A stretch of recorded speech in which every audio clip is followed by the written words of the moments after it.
திமுகக்குள்ள 1000 தவறுகள் இருக்கு. ஆனா திரு எம் கே ஸ்டாலின் அவர்கள் ரொம்ப கண்ணியமா அப்ரோச் பண்ணாரு.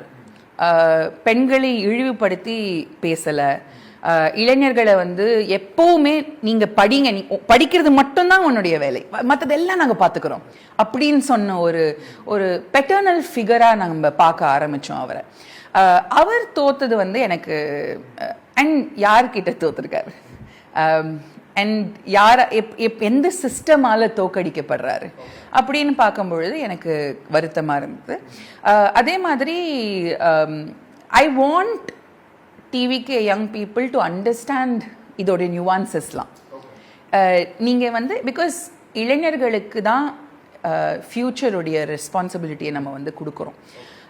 அந்த ஐடியலிசத்தோட இளைஞர்கள் ஆப்ரேட் பண்ணுவாங்க. நீங்கள் உலக அளவில் பார்த்தீங்கன்னா பங்களாதேஷ், நேபாள் எல்லா இடத்துலையும் இளைஞர்கள் வந்து ஒரு பொலிட்டிக்கல் ஷிஃப்டை எடுத்துகிட்டு வந்திருக்காங்க. But are you making the choices that R right for you?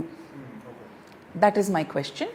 அந்த கேள்விக்கு இவங்க யாராலையும், அண்ட் இது வந்து திரு ஜோசப் விஜய் அவர்கள் மட்டுமே இதை உருவாக்க முடியும், அந்த என்வாயர்மெண்ட்டை. அவர் வந்து நீங்கள் போய் படிங்க, நீங்கள் போய் பொலிட்டிக்கலி அவேர் ஆகுங்கன்னு அவருடைய ஃபாலோவர்ஸை சொல்லணும். இன்னுமே நான் ஃபேன்ஸ் அண்ட் ஃபாலோவர்ஸ்ன்னு தான் சொல்லுவேன்.